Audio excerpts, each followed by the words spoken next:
આપ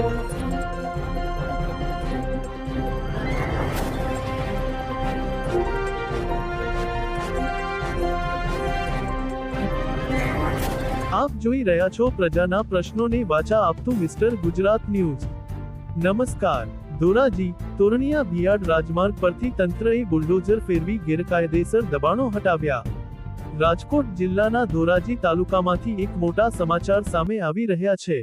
ધોરાજીના તોરણિયા અને ભિયાડ ગામને જોડતા મુખ્ય રાજમાર્ગ પર લાંબા સમયથી થયેલું ગેરકાયદેસર દબાણ આખરે આજે વહીવટી તંત્ર દ્વારા ખુલ્લું કરવામાં આવ્યું છે। વર્ષ 2025માં થયેલા આ દબાણને કારણે સ્થાનિક ખેડૂતોને ભારે હાલાકી ભોગવવી પડતી હતી, જેનો આજે અંત આવ્યો છે। વીઓ ધોરાજીના તોરણિયા ગામથી ભિયાડ જવાનો આ મુખ્ય રાજમાર્ગ છે। આ માર્ગ પર અગાઉ વર્ષ 2025માં પણ દબાણ થયું હતું અને ત્યારબાદ ફરીથી કેટલાક તત્વો દ્વારા રસ્તાની બંને બાજુએ ગેરકાયદેસર દબાણ ખડકી દેવામાં આવ્યું હતું। આ દબાણના કારણે આસપાસના સામાન્ય ખેડૂતોને પોતાના ખેતરે જવા આવવા માટે અને વાહનોની અવરજવર માટે ભારે મુશ્કેલીઓનો સામનો કરવો પડતો હતો।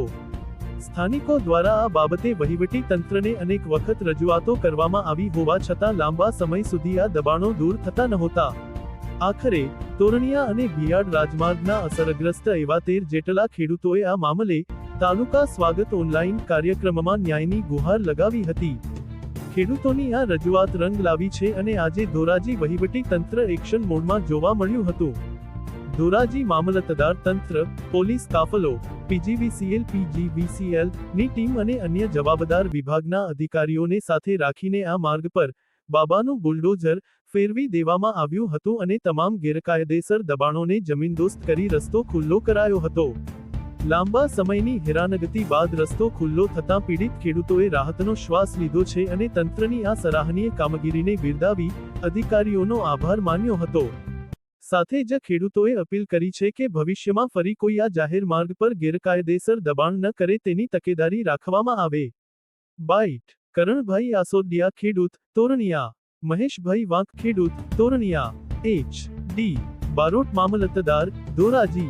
સ્ટોરી અલ્પેશ ત્રિવેદી, ધોરાજી। એફ.ટી.પી. કરેલ છે। રિપોર્ટ અલ્પેશભાઈ ત્રિવેદી। સત્યતાની સાથે સ્પષ્ટ વાત।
અરજદાર શ્રી રમેશભાઈ મંજીભાઈ ની અરજી તાલુકા સ્વાગતની અંદર રજૂઆત હતી કે મામલતદાર કોર્ટ એક્ટ હેઠળ જે હુકમ થયેલો એની અમલવારી નથી થયેલી। જે સંદર્ભે 15 થી 16 જેટલા ઈસમોએ રોડ રસ્તાના જે રાજમાર્ગ છે એના પર દબાણ કરેલું છે। તે રજૂઆત સંદર્ભે અધ્યક્ષ સ્થાનેથી સૂચના મળેલી અને દબાણ ખુલ્લું કરવાની કાર્યવાહી અત્યારે પોલીસ, પીજીવીસીએલ અને અન્ય કર્મચારીઓ, અધિકારીઓ સાથે રાખીને કરવામાં આવે છે। દબાણદારોને જરૂરી નોટિસ આપી નિયમો અનુસાર દબાણ ખુલ્લું કરવા માટે જણાવેલ હતું, પરંતુ અરજદારશ્રીઓ દબાણ ખુલ્લું ન કરતા આજે વહીવટી તંત્ર તરફથી રસ્તા પૈકીનું દબાણ ખુલ્લું કરવામાં આવેલ છે। હાલ કયા વિસ્તારની ડિટેલ છે? તોરણિયાથી ભિયોડ તથા જે રાજમાર્ગ છે ને એ રસ્તા પરનું જે દબાણ હતું ખેતી લાયક એને દૂર કરવામાં આવેલ છે।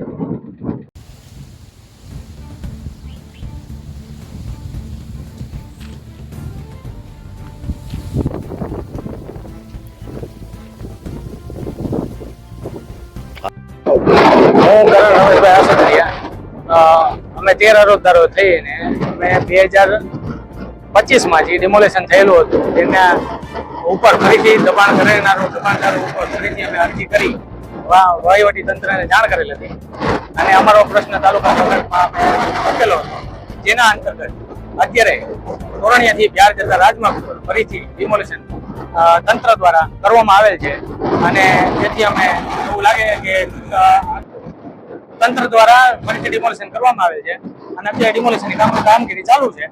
હવે આગળ જઈને આ રસ્તો પહોળો થશે, જાહેર જનતાને આવવા જવાનો સહેલાઈ થશે, તેથી અમારી જે તંત્રને અમારી જે દરખાસ્ત હતી એના પર અમલવારી થઈ રહી છે, અમને એ સંતોષકારક લાગે છે. હવે હાલ એ પ્રકારે ડિમોલેશન થાય છે જેમાં ડીએલઆર સાહેબ હાજર રહ્યા છે, તેને અમને રોડ રસ્તાના જે એમાં અમને માર્કિંગ મારીને આપેલા છે તેના અંતર્ગત ડિમોલેશન થઈ રહ્યું છે અને અત્યારે જેસીબી ને ચાલુ જ છે. જેસીબી ની કાર્યવાહી મારી પાછળ તમે જોઈ શકો. હાલની તંત્રની કામગીરી પ્રમાણે અમે તો સંતુષ્ટ છીએ અત્યારે, પણ પછી આ તંત્રને એ કહેવાનું છે કે ફરીથી આ લોકોએ દબાણ કરેલું હતું તો તમે ફરીથી ડિમોલેશન કર્યું, તો હવે પાછું દબાણ કરશે, પાછું તમે ડિમોલેશન કરશો કે આની અંતર્ગત તમે આ દબાણદારો ઉપર કોઈ કાનૂની કાર્યવાહી આગળ ધરશો, એ અમારે જાણવું રહી.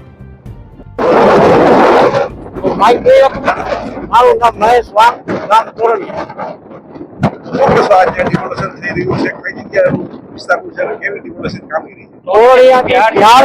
રાજમાર્ગ પર દબાણ હતું, આની પહેલા દબાણ થયેલું હતું વર્ષથી પહેલા. તે પછી અમુક લોકોએ ખેડૂએ દબાણ કરેલા હતા, તે પછી અમે અરજી કરેલી.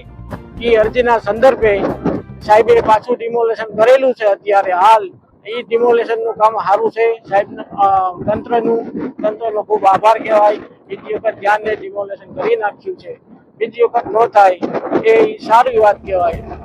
અને અત્યારે અમને ખૂબ સારું કહેવાય. સરકાર શ્રીનો આભાર.